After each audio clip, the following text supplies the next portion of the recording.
എക്സൈറ്റ്മെൻറ്റ്സ് ആയിരുന്നു. അതുപോലെ തന്നെ നമുക്ക് ഒരുപാട് യൂസ്ഫുൾ ആകുന്ന ഇൻഫർമേഷൻസ് ഒക്കെ അടങ്ങിയിട്ടുള്ളൊരു സമ്മിറ്റാണ്. Before starting that, I would like to explain something about that. They have arranged us with the mental clinic, which experts are helping us to find the solutions. There will be a one-to-one sessions and everything will be there in the mental clinic as well as the IP clinic.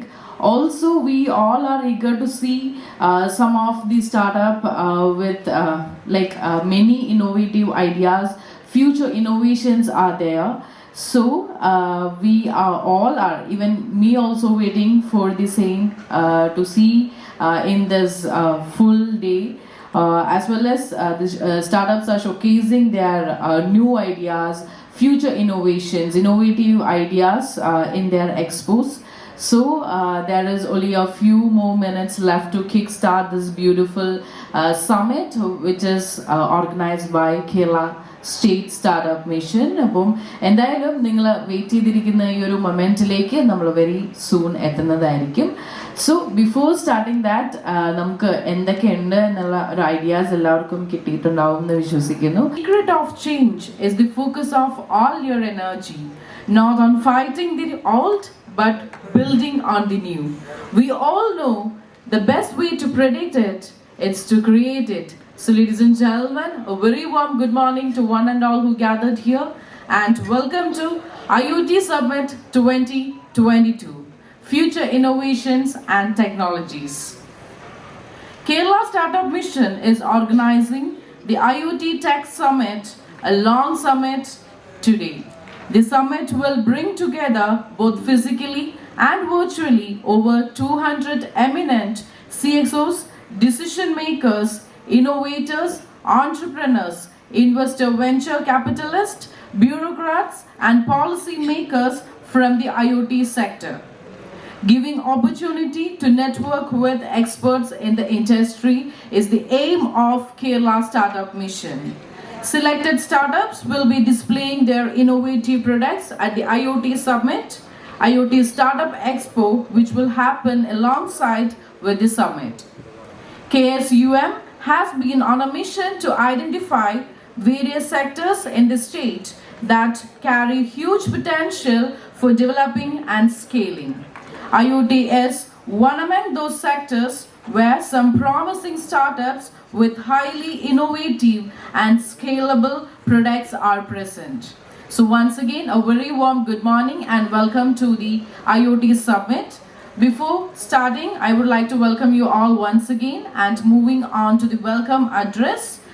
To do the welcome address, I would like to welcome Shri Anoop Ambika, CEO of Kerala Startup Mission. Shri Anoop was the CEO of the biotech firm Genpro Research and had worked in the clinical data management Kerala Solutions in the same capacity for more than 12 years. So ladies and gentlemen, put your hands together for Shri Anoop Ambika for the welcome note.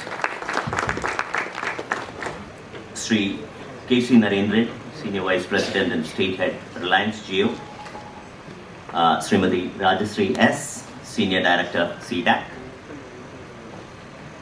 Honorable people of the dais, all the participants who are here today, a very warm welcome to all of you. I just wanted to set the stage. I was telling Ashok that I'm not at all prepared for a speech today morning. He was saying that we should set the context also.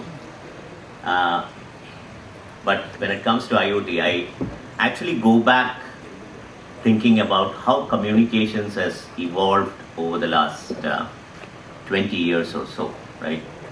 So I first went to US. So I finished my BTech in Computer Science and Engineering, and then worked in GE Medical Systems for a couple of years, and then, like every software engineer, went to US for a stint, 7-8 year stint. So when I first went to US, that was in 1996. Communication used to be such a hard thing. I used to be a homesick boy. I always wanted to keep in touch with my parents, with my brother. I really felt very, very homesick, especially when you went to US. Bangalore was very close because you could take a bus and come home anytime that you wanted. And I still had to write letters. And the letter would take around 20 days to reach home. So I kept on writing letters every week to my parents, and they would write back, and so that the flow keeps on happening. You know, there is some communication. And telephones used to be very, very expensive. And we wouldn't. That also evolved, but it was very expensive to make a call from US to India. From then on, what happened is it just evolved. Before I knew it, over the period of the next 5 years or 6 years, everything happened so fast. Emails came into the picture. That was the first way. Then I had to, teach my parents how to go to a internet cafe and check their emails. So emails started happening. You could send some pictures, you could send some documents. And then all of a sudden, I still remember, I was actually going and visiting a friend who was studying in Cornell University, which is one of the Ivy League university, which is in upstate New York, and it was in winter. Winter is very harsh in upstate New York. It's like snow-filled, and when you travel through that, you feel really lonely. So I thought I'll just buy my first mobile phone so that I have some sort of a communication with this guy. So I went ahead and bought a Motorola Razr model at that time, and that was my first mobile phone. And from then on, it became, you know how it is now. You have the Skypes, Skype came in. Skype was a major revolution. Then Skype kind of merged into Teams. You now have the WhatsApp calls, you now have the Zoom calls, you have the Botam that you use for the Middle East. Communication just transformed crazily, right, over the next few years. And then one fine day, there is one problem that always used to be in my household. That is, you put on the water pump, right? And every time the water will overflow, and my father will scold my mother, why didn't you remember to switch off that button? And then V-Guard pumps came into the picture where it will automatically detect and it will switch off that pump. Now, with the advent of all these sensors and connectivity and the recent 5G rollout, yesterday I was talking to someone who's also the governing council member of Startup Mission, also an investor, entrepreneur. He was telling me that how the cardiac surgeries, the open heart surgeries has been replaced by robots, right? And how do you use telemanipulators? And he was telling me how the design of such instruments, wherein the doctor will be able to immerse themselves into a screen and freely move their hands, and you do a surgery.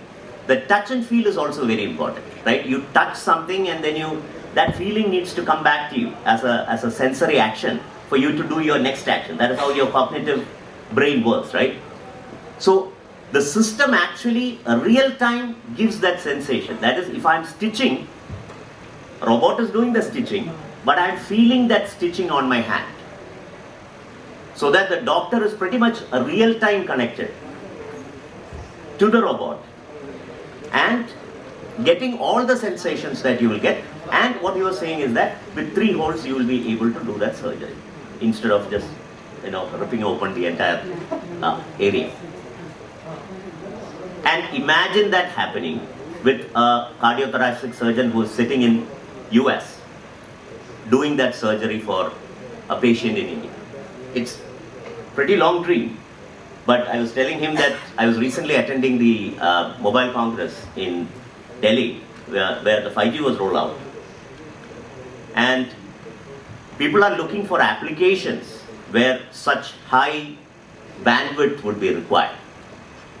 And what better applications than the Internet of Things, right? So today afternoon you'll hear from Mr. M. Shivashankar, who is the Director of Animal Husbandry. He actually sent us a note. He called it the Internet of Cows. He wanted every cow that is there in the state to be somehow connected to a centralized database. You will be able to identify each of those cows.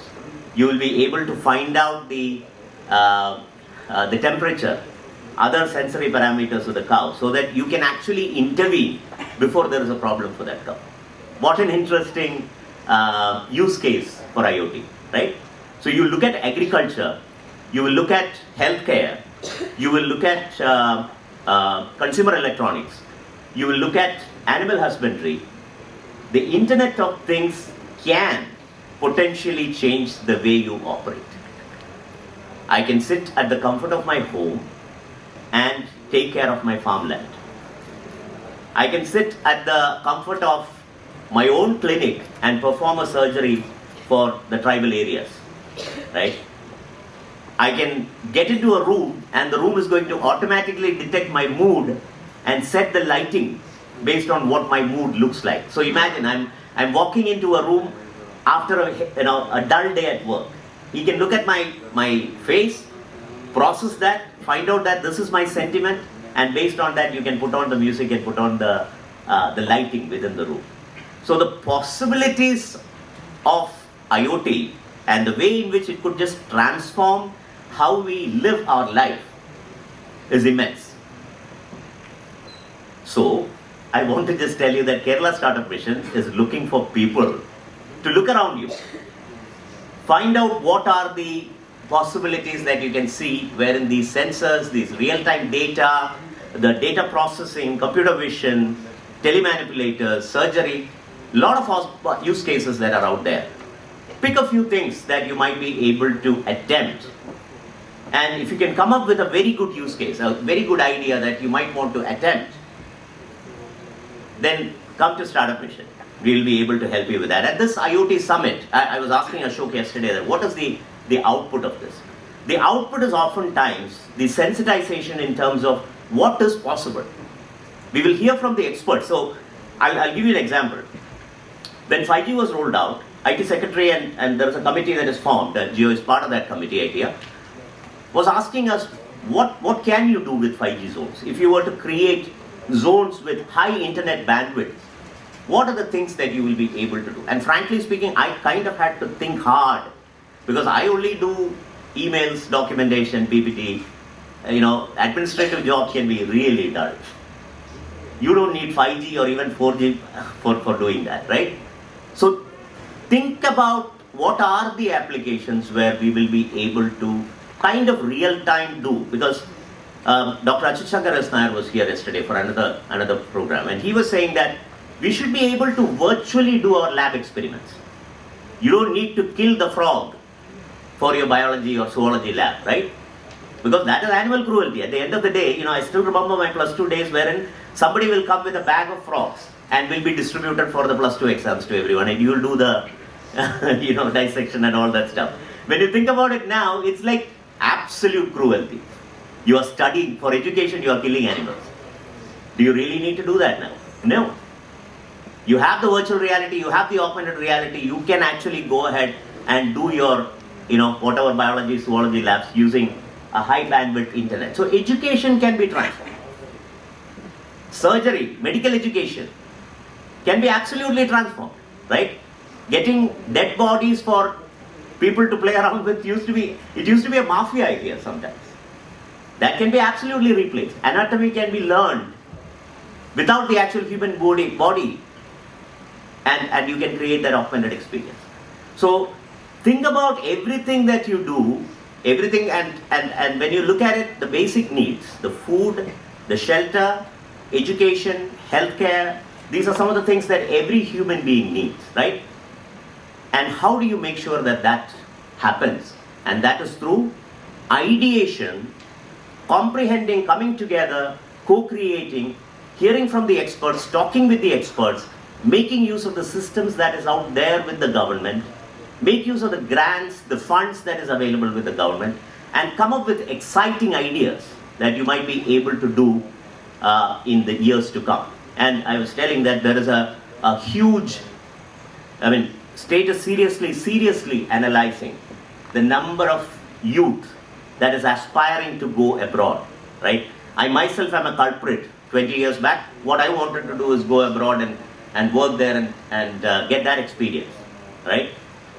With the advent of internet, the way in which information has been just pumped into all of you, everybody wants to experience everything in the world. I want to go to Scandinavia, I want to go to Australia, New Zealand, I want to go to Greenland, Iceland. Iceland and all used to be alien lands for me, but now everybody takes a vacation to Iceland and go to that restaurant which is made of ice and have a beer, right?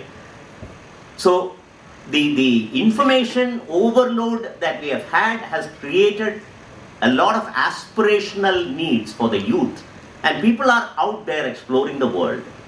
But we want everybody to, we still want everybody to explore the world. Go ahead, have the experiences. But we want them to come back and use that knowledge, use that experience for the betterment of the country. And let me tell you why.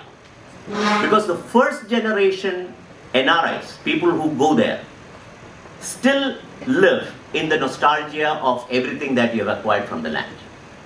I'm still a Mallu, who wants to celebrate Onam. Or I'm still a Guju who wants to do the Diwali celebrations. That is the truth. All through your life you remain with the land that you have been born and brought up at. So never let go of the land, never let go of the traditions. Go out, explore, find out what are the technologies, find out what are the use cases that are out there, find out the designs that are happening out there. Bring back that experience and try to build what is absolutely possible. Because I was also listening to a video yesterday saying that Saudi Arabia wants to join BRICS. South African president was making an announcement that when he went and visited Saudi Arabia, the king of Saudi Arabia said that they want to now join BRICS. Why do they want to join BRICS?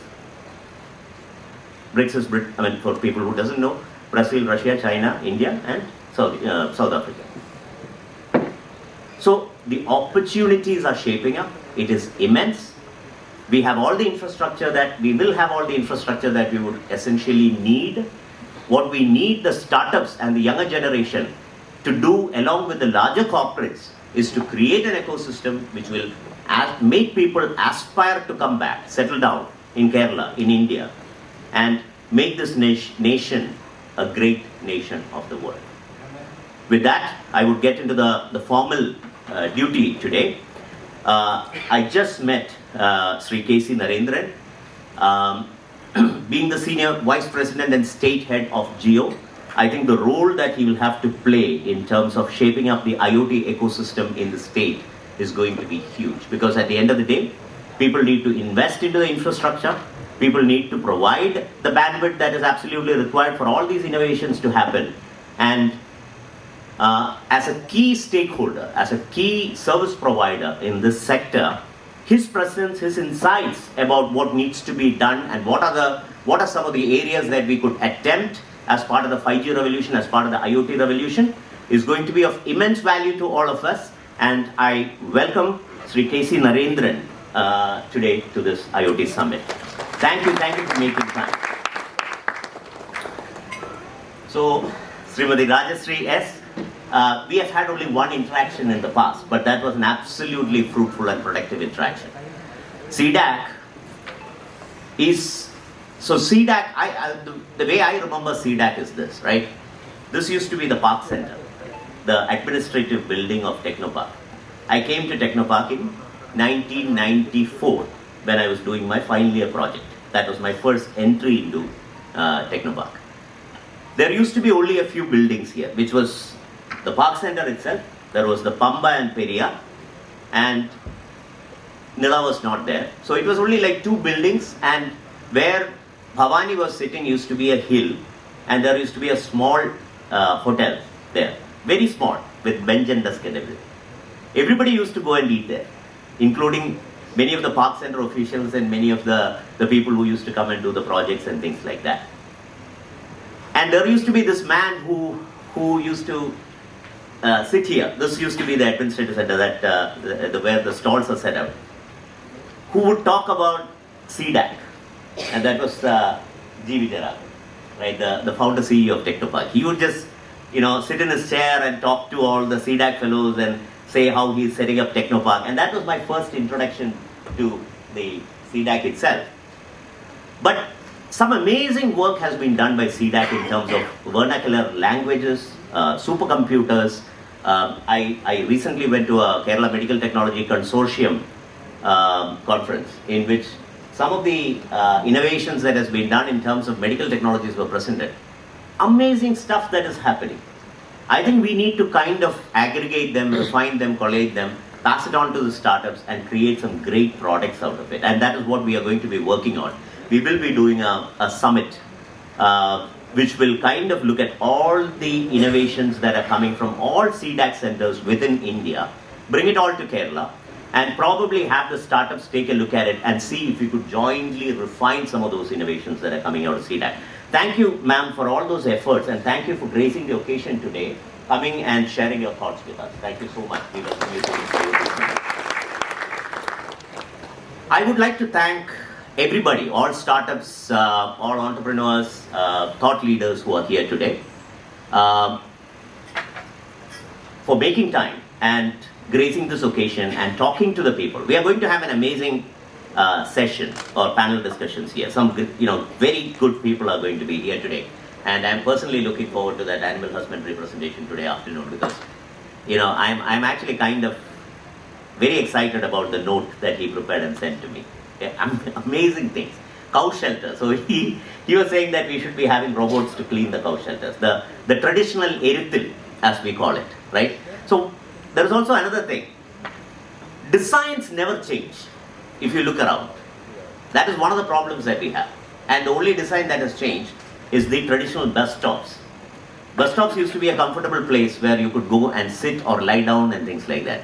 Suddenly somebody found out that there is a lot of time being spent on the bus stop, so they just changed it to that iron road. And now nobody sits or sleeps or, so the design has changed for worse, I believe, when it comes to the bus shelters or bus stops. You need to start looking around.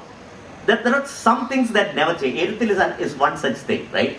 The cow shelter is almost always a very unhealthy, unhygienic place. With all these innovations, even with all these innovations, there are only very few places where people have created good cow shelter. Can we do that? Yes, we can do that, actually. But somebody needs to put their mind into it, right? And similarly, there are a lot of things where design can actually make a lot of impact. I think I have taken up enough time for the day. I welcome all the delegates who are attending today. I'm hoping that everybody will make the match, because a summit or any meeting for that matter is only as good as that one takeaway that you could take back and act upon.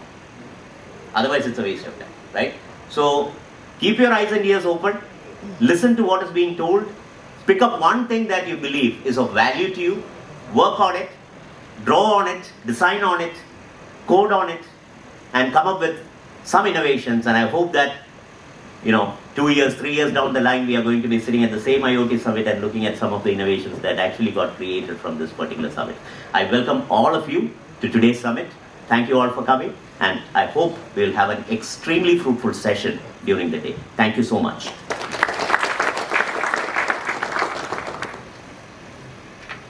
Thank you so much, sir. Actually, you have taken us through many things in this neck of time, and thanks a lot once again for that beautiful welcome address. Now it's time for the inaugural address. For that, I would like to welcome Shri K.Z. Narendran, Senior Vice President and State Head, Reliance Jio Infocomm Limited, persuasive and influential C-level management professional with over 3 decades of experience. That is about K.Z. Narendran. Ladies and gentlemen, with a huge round of applause, let us welcome Shri K.Z. Narendran for the inaugural address. Welcome to this gathering. Thanks, Anoop ji. Thanks, Rajasree ji, for giving me the center seat. Let me just tell you. So I've got about 15 minutes. So the first 5 minutes I'll probably tell you how important this gathering for all of us and us in Jio. Second, due to the paucity of time, I've brought a small video. It's about 5 minutes, which will run. And most of those things that Anoop ji just mentioned here, we have taken it through, and that video is available in the public forum in our website, so probably you can go through that in detail. And the last 5 minutes I'll just quickly take you through how 5G that Jio is bringing in, how is it different from the 5G operations, and how unique is it, and how it's going to help India, Kerala, and rest of the world. Yeah, that's fine. I think we should start.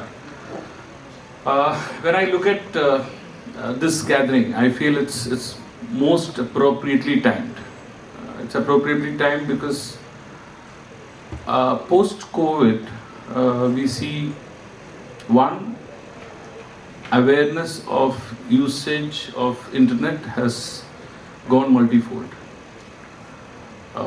The first and foremost is that I don't know, some of you might remember that we had Jio took the kites, the education channel of Victor channel of Government of Kerala. We were the first to take that onto the phone. So we said, now people can't move out. The lockdown started, so let's quickly provide the Victor's channel for the students and teachers to see that at home. So at that time, about 18 lakhs plus customers started using Victor's channel, and I think after we did about 150 such channels across India, did that with various telecom operators. So since then, I think the relevance of internet onto our day-to-day things, I think that happened big time. People started, as I said, learning. People started shopping. People started, gaming. People started consultation, medical consultation. All those things started happening. So that's one prelude to this. And the second one is, post-COVID, we find a lot of experienced Keralites especially, who have gone abroad, gained experience, exposure, expertise, and that they have come back. And that's a huge wealth of knowledge, and many of them are kind of wanting to do a lot of these things here in Kerala. Many of them are wanting to support a lot of these things, new initiatives in Kerala. So that is the second one. The third one is, which Anoop mentioned in one of his, in the course of his speech, that majority of the young students, after they pass out, though he mentioned about his experience 25 years or 30 years back, still wanting to go out.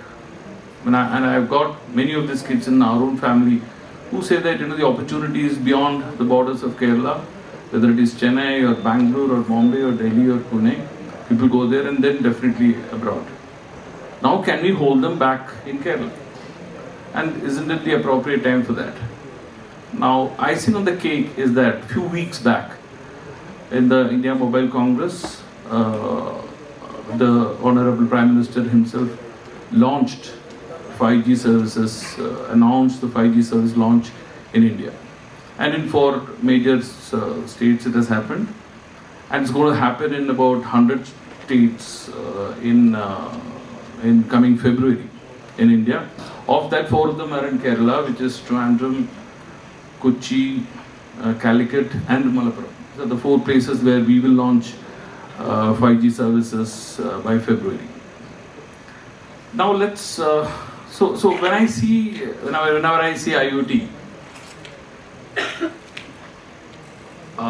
since we are talking about IoT, I see that IoT to me with 5G rollout across 100% of talukas in India by end of 2023 by Jio, it's going to be like, it's not Internet of Things, it's going to be India on top. So India should definitely be on top because we have got the right resources, we have got the right intellect and right technology today to take it to the rest of the world. So with this, let me pause and probably request you to put on the video that you've seen. This is what probably you have seen it in public forum where the Prime Minister himself is experiencing the Geo glass, where he's experiencing some a live demonstration by our chairman. Yeah, let's go to the video. Can we put the lights on?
Thank you so much. So that was a crisp presentation. It has covered most of it. But then my request to you is that this is just a prelude.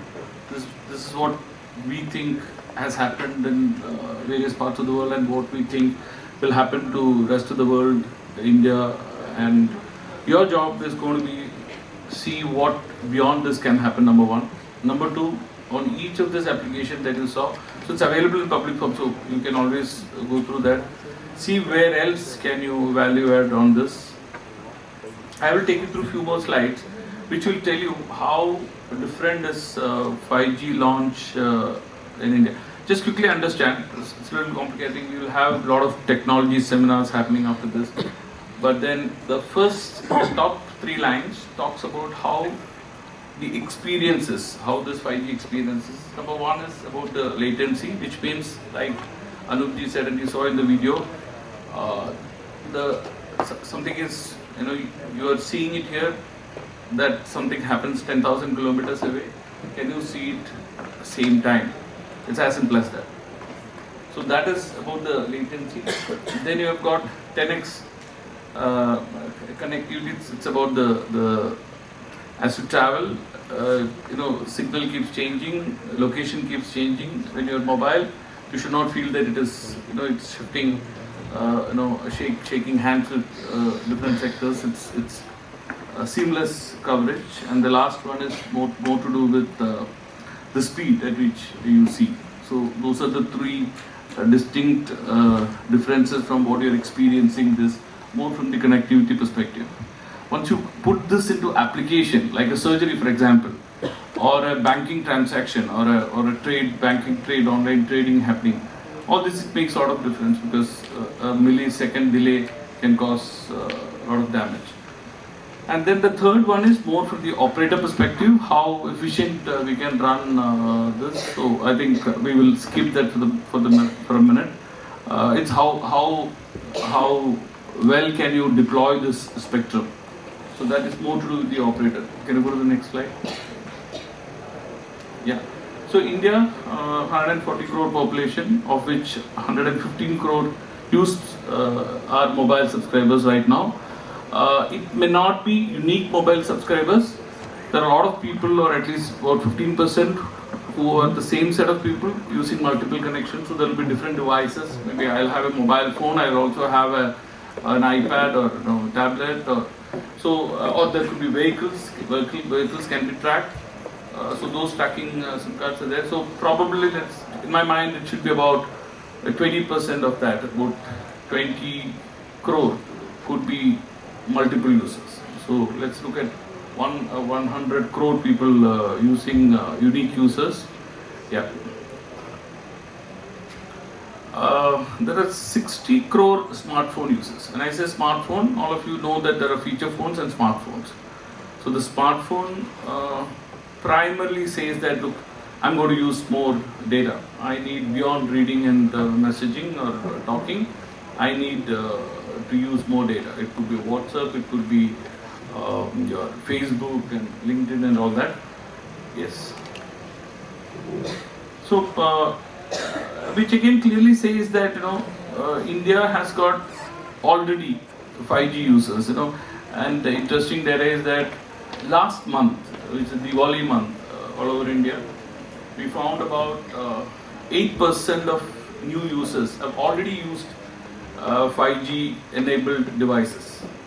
And that for Kerala is about 11%. 11% of new users have already used 5G. We have not launched 5G service yet in Kerala, but they have already used. So I think there's a huge hunger for 5G or high-speed data consumption here. This is quickly about Kerala. In Kerala, 70% of people use a smartphone, and all of us know that that's how it is. And we used to find extremely, when Reliance launched some of the phones, we found it very difficult to sell in Kerala because people really use smartphones. So the smaller phone, lower price phones are not of high demand. So that is another, just a cut on Kerala. Let's go forward. Let me quickly explain to you, this is a very interesting slide, and this talks about, you should be proud that in India, we have this service. So 5G can be launched as a standalone 5G operation. You can also have a non-standalone. And the first part, so this is a quick comparison of that. 5G non-standalone uses the core is used is separate. The technology is 5G, but then you are not using the 5G core. So how do I quickly explain to you? It's like a let's say you have brought a new train engine.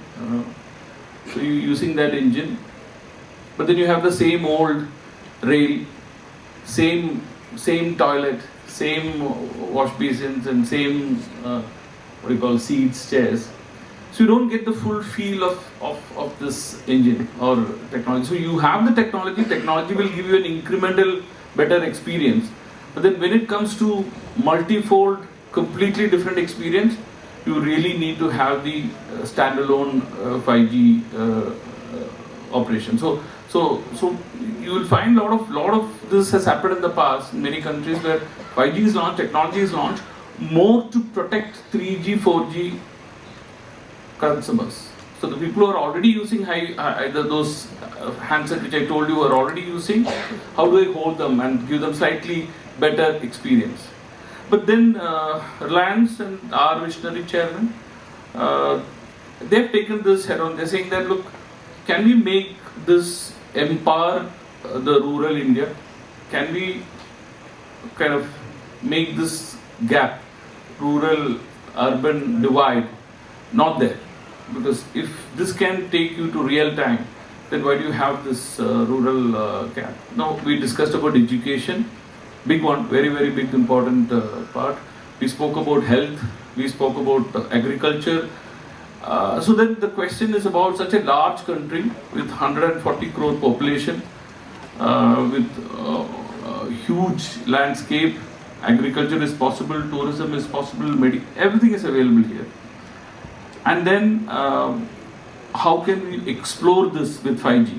Rather than saying that this is another generation of like from 2G to 3G or 3G to 4G, 5G is going to be different. 5G is not just about human to human communication, it is human to machine, human to houses, establishments, industries.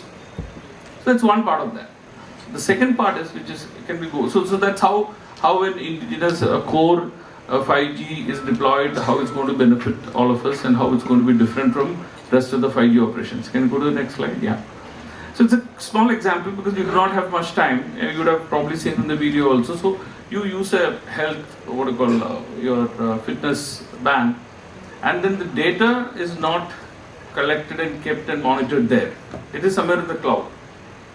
So the question is that if this can happen, so the cloud communication can happen between your equipment, then why do you need 1 lakh, 2 lakh, 5 lakh computers in homes, offices, or educational centers? So today, in fact, last week we have launched a laptop which is costing about 15,000 rupees. So which means every student in India ideally should be able to. And we can actually bring it even lower because it is just a screen, an interface, whereas the entire backend is in the cloud.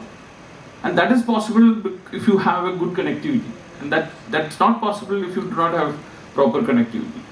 Now in India, your power is taken care of, I think 100%, even villages have got electric connection. You have got battery banks, solar, all this is coming. So power is not an issue.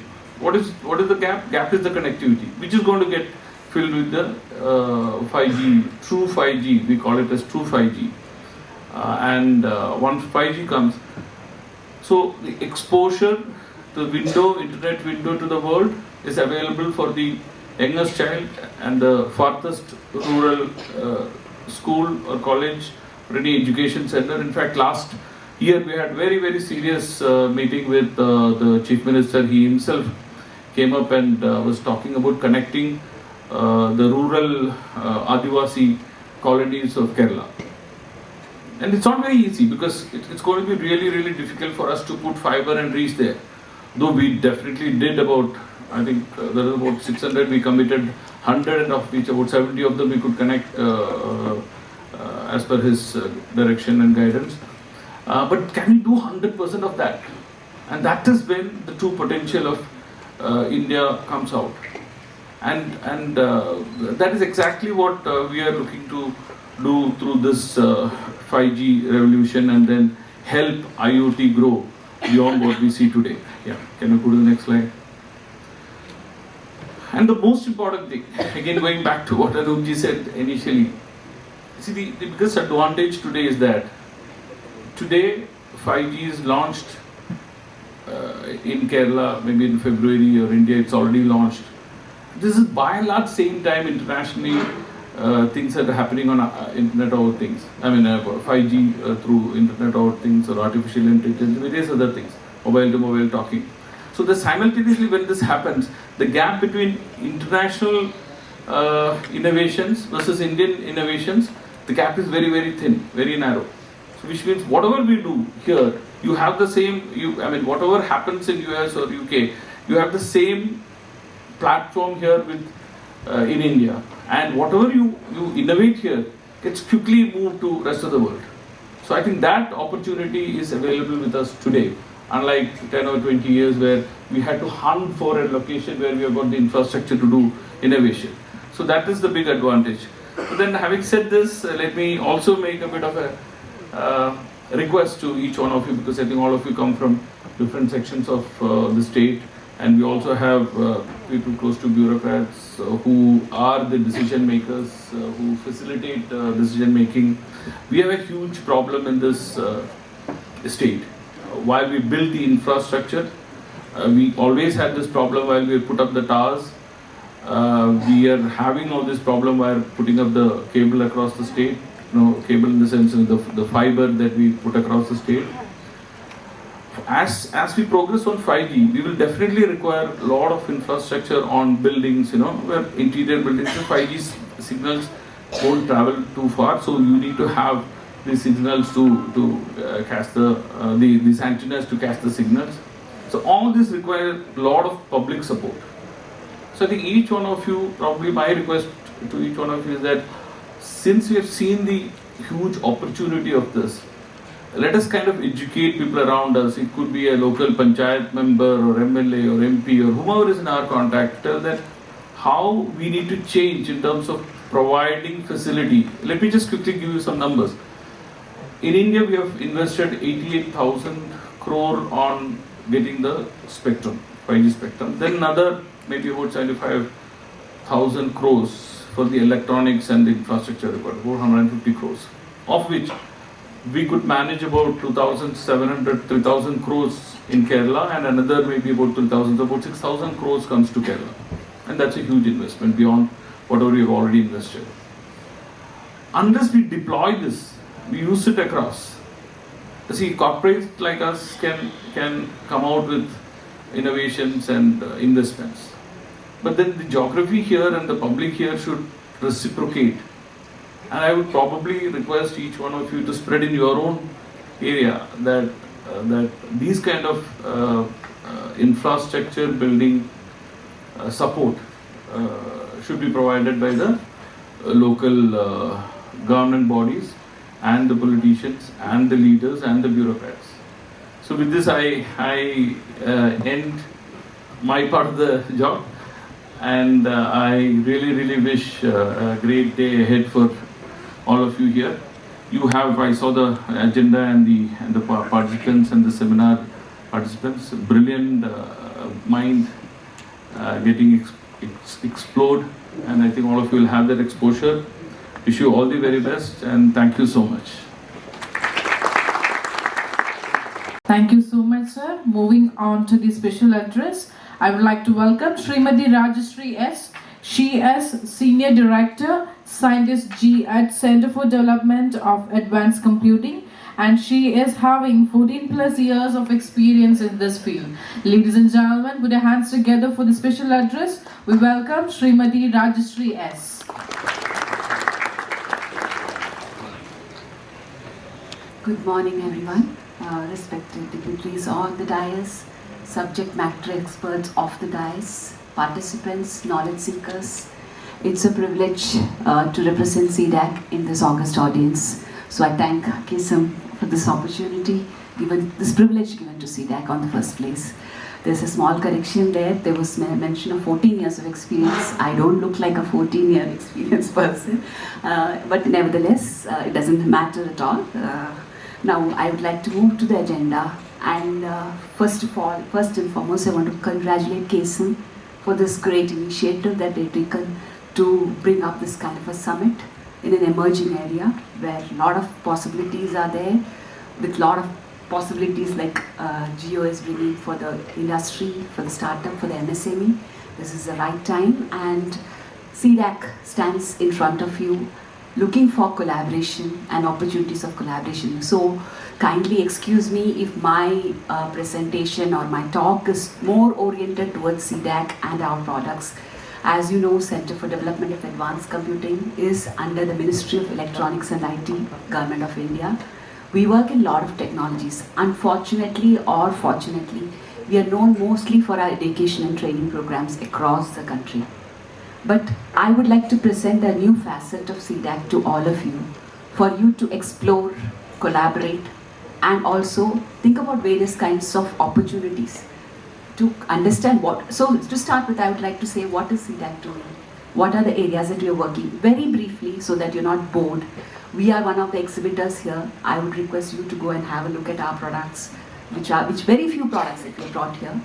And also, I want you to look at CDAC as a possible collaborator in terms of technology transfer, what kind of collaboration is possible. I'll be taking you through very briefly through this small talk of mine. So, CDAC has been associated with Kerala Startup Mission in various capacities. In our Technopark campus here, we have a KSM accelerator, where 2 floors of our building is occupied by many startups. And I should say that many of you who have not been to that building should go and have a look at the kind of startups who are actually doing a great job there. We hope that we'll have a unicorn shortly from one of the startups there. And in fact, truly, as a CDAC, I felt very impressed when I walked around the campus and saw so few of the startups doing extraordinarily well, doing a great job there.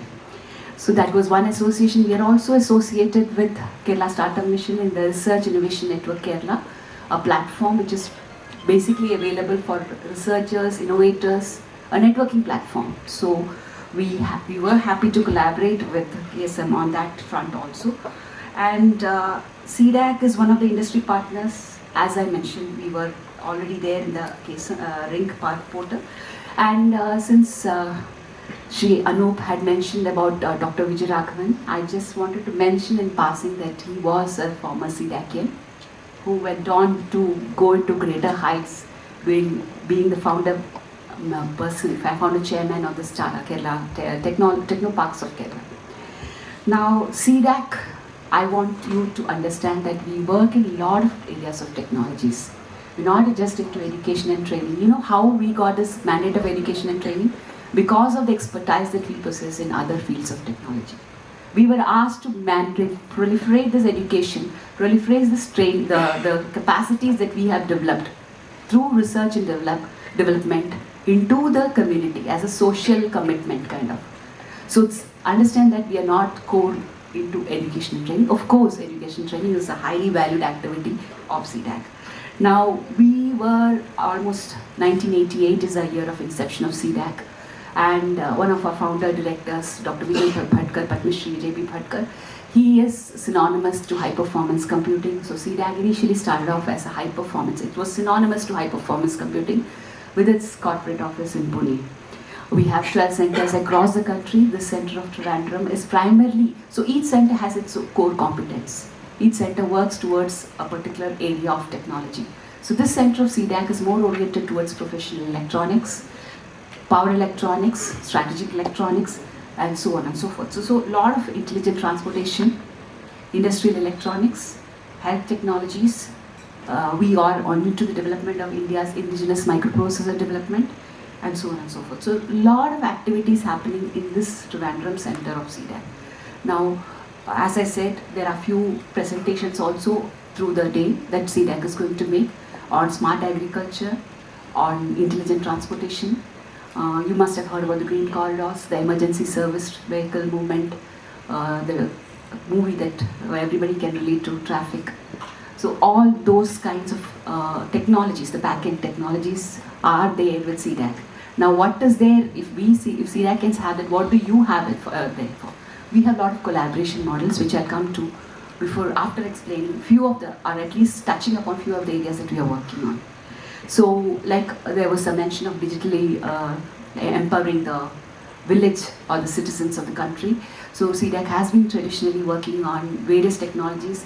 We have working on currently on digitally connected tribal villages, where we are trying to provide health services, telemedicine services to the remotely connected villages of this. Traditionally, CDAC has worked on OncoNet, a network for the oncologists across the country, so that they go to satellite townships, kind of small places, where they get the services from the RCCs and experts from the RCCs. So this is something that CDAC has done around 15 years back. So a lot of things that we were doing were having the limitations of technologies, but now these are open, the technologies are open for greater opportunities, greater possibilities at greater speeds and dimensions that we have never ever envisaged. We also have microgrid power stations, since the mention of tribal villages was mentioned here. So they are off the grid and on the grid, solar powered microgrid, which will help places like Attapadi and the tribal villages connect with electric power, which will lead them to connect to all other services like mobile phones and other things. So we have also touched upon very common citizens like we have the 112. I don't know how many of you have heard about the 112, the emergency response system post the unfortunate Nirbhaya episode in Delhi in 2011. This particular project was given to CDAC, where we have developed a system where when we dial 112, the first responder, right now the police, the PCR vans, come to you from the nearest location where they're located. So this is being rolled out across the country by CDAC. Around 26 to 27 states we've already covered. We are slowly moving into other areas where the fire and rescue is also connected, and so on. So all the first responders will be naturally connected to the 112 in due course of time. So this is one thing that we are aggressively into. We are also having digital hearing aids, which we have manufactured, indigenous, affordable. So this technology we have transferred to Keltron. Keltron is a manufacturer.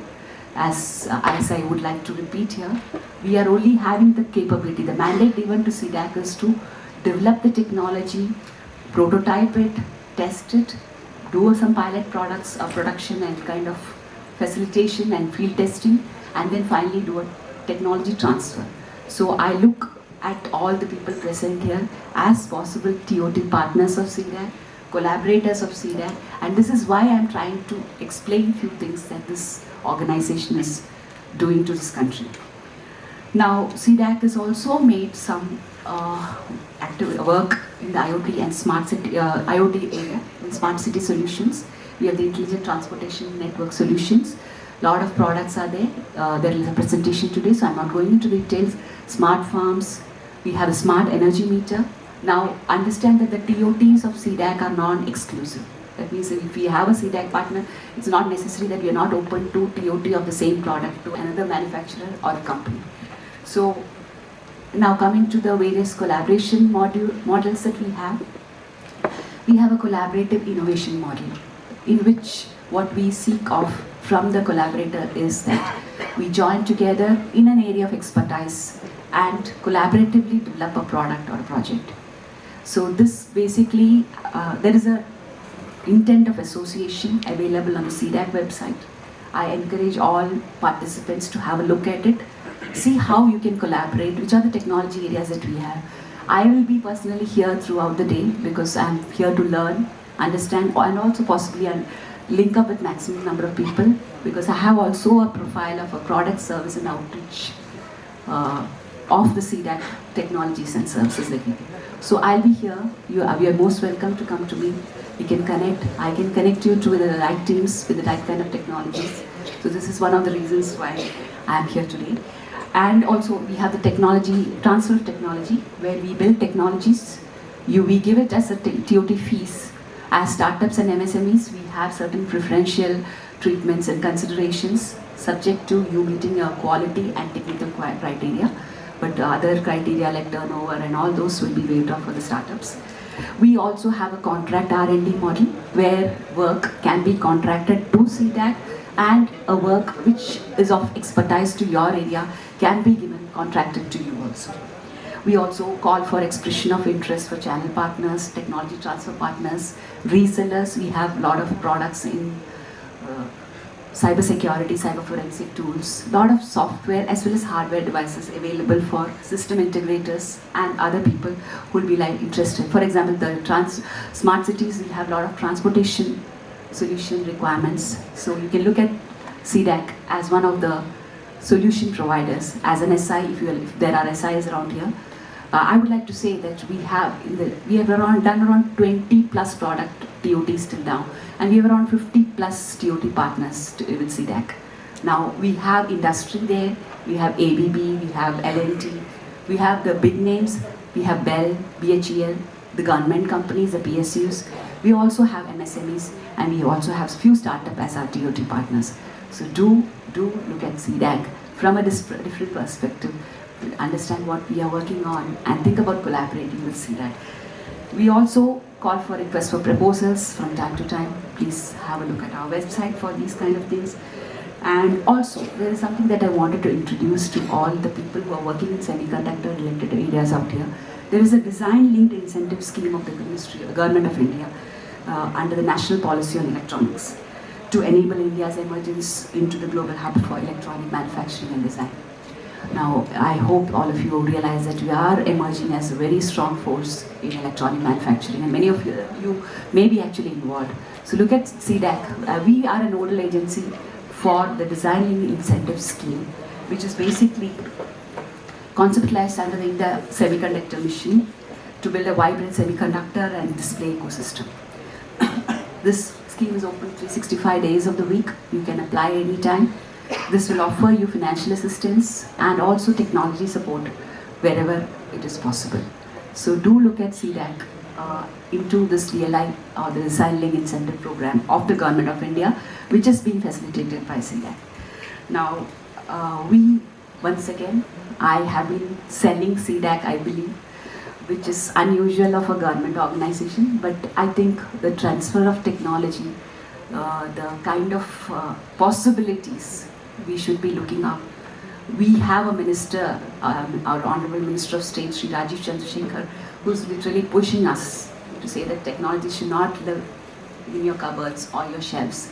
It should actually proliferate, get into the market, let more people use it. So that is when it becomes more effective. So with that intention, I've taken a lot of time pushing and selling CDAC to all of you. I hope few of you at least will look at these options that we have given as a Government of India organization, so that the real work that we have done reaches the larger audiences. I look forward to a great interaction throughout this year. I know a lot of people are there with a lot of expertise, and I intend to participate and attend to the whole sessions to my possible extent, with also this intention of collaborating with as many people to come to me. We also have association with KDISC and Kerala Knowledge Economic Mission. We are into education and training, but we are also having other capabilities which I am opening up to this august audience. I thank KSM once again for this opportunity, and I really hope that meaningful collaborations come out of it. We, as Ashok was saying, we are planning for a huge event which we would like to scale up to the highest level, where we will be presenting exclusively all the products and technologies. You must have heard about the e-Sanjeevani, which is from Mohali, CDAC Mohali, which was used widely by all the people during COVID times as a telemedicine possibility. A lot of senior citizens were using it. I was aware of it, that aspect of it. So that is from CDAC Mohali. So across the country, we have various capabilities. So we want to bring it under one particular forum, where we will bring up all the startups, the MSMEs, MATE, if possible, and all stakeholders who will actually be useful by the technologies that are available with CDAC. So we look forward to your participation at that time, within maybe 2 to 3 months' time. And I wish you all thank you for your patient listening. Thank you for tolerating CDAC for such a long time. And thank you, and I hope we all have a great time interacting and understanding what's happening in this great emerging field of technology. Thank you.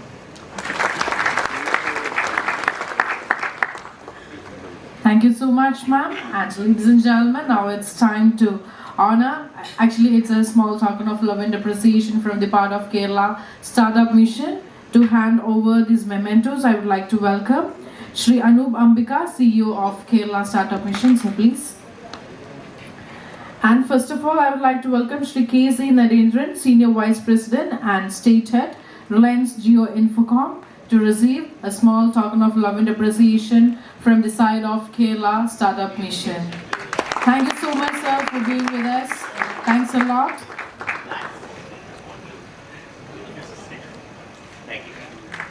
Thank you so much. And now it's for Srimati Rajasree S, Senior Director, CDAC. Thank you so much for being with us, ma'am. Thank you so much, sir. Now it's time to move on to the vote of thanks. And for that, I would like to welcome Shri Prajit Prabhakaran. He is Head Corporate Relations and Partnerships and Accelerator Programs at Kerala Startup Mission.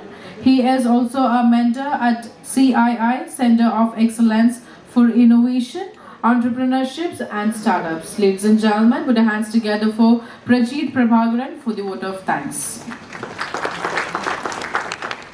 Good morning to everyone who are here today, witnessing yet another fantabulous event of the Indian startup ecosystem, that is IoT Summit 2022.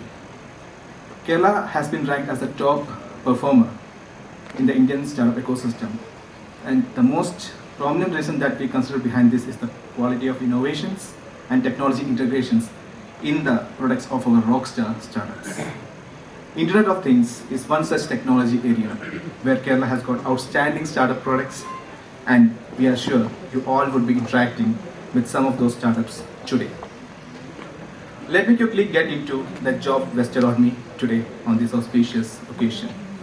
Shri K.C. Narendran, Senior Vice President and State Head, Reliance Jio Infocomm. Sir, I liked when you said Jio prefers not, I mean, it's over Internet of Things, it will be India on top. That's really great. And and one more thing that I liked when you said, like, there's in this present era, there's a very minimal gap between the innovations in India and the innovations of the, and that should be the word, that should be the thought from a leader like Shri K.C. Narendran. Sir, your presence today is really an honor to us, and we really believe the interventions and contributions from the leaders like you will positively impact the growth of Kerala startup ecosystem. Thank you for delivering the inaugural address today. Ms. Rajasree S, Senior Director, CDAC. We are grateful for having you today. Ma'am, I also like the way when you told, you're selling CDAC, but I believe that the leaders like you, especially the government leaders like you, should take a step forward to do that. Our management, IT department, our management, in fact, we have a leader who positively, motivate us to sell Kerala Startup Mission, because that's the only way through which we are going to get a lot of innovations in Kerala. And I really appreciate when you told so, because that is really a motivation to people like me, my team, and our team to do so, to keep the forefront and do so. We have partners like we have Hitachi here, Napno. They know like how aggressively we push ourselves to them. They might be the best person to do that. So thanks a lot for that statement. So glad to know that CDAC has been doing some amazing projects in the IoT sector under your leadership, and KSUM really hopes to leverage this for our startups. Thank you for delivering the special address today, ma'am. We will be soon having an amazing inauguration of announcement of MOU between Kerala Startup Mission and Kerala Medical Technology Consortium. This collaboration will really help KSUM to promote innovations in the area of medtech. So I thank KMTC in advance to come step forward to collaborate with KSUM. Kerala Startup Mission is really focused and putting all efforts to take the startup ecosystem to state to the next level. We have a great leader, Mr. Anoop and Ambika, CEO of KACM. Thank you, sir, for delivering the opening remarks today. Thanks a lot. A special thanks to our sponsors, partners, and all the well-wishers whose efforts are behind today's IoT Summit. I'm sure you are going to having an amazing session. We have experts, as I previously mentioned, we have experts from Hitachi India, NAP, TCS. We have leaders and experts from the government who will be discussing a lot about IoT innovations and the opportunities for the startups and the innovators in the state. So so many informative and impactful sessions lined up for the day, and great opportunity of networking with each other. So wish you all a great IoT Summit 2022. Thanks. I would like to welcome Shri Anoop Ambika, CEO of Kerala Startup Mission, and Shri Padmakumar C, Director of Kerala Medical Technology Consortium, Kerala Life Sciences Park, onto the stage.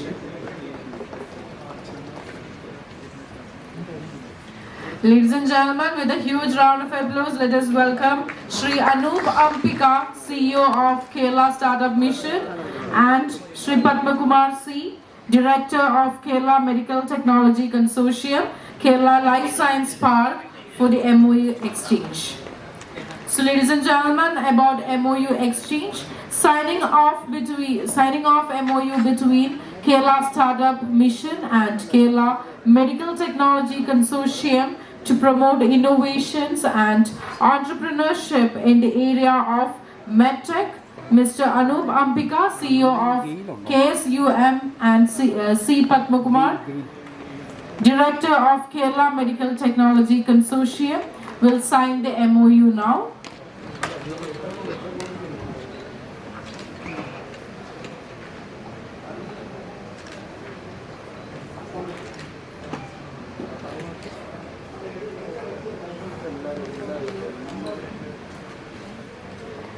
So I request Shri Anoop Ambika and Shri Padmakumar C to hand over, exchange the MOU documents. Okay.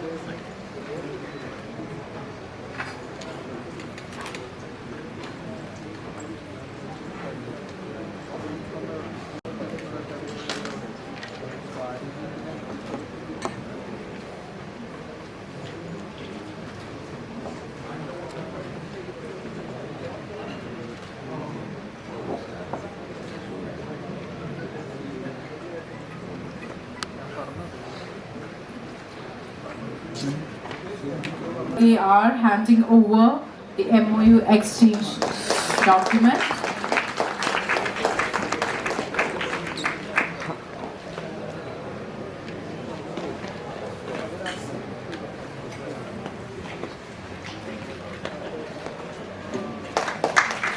Thank you so much, both of you.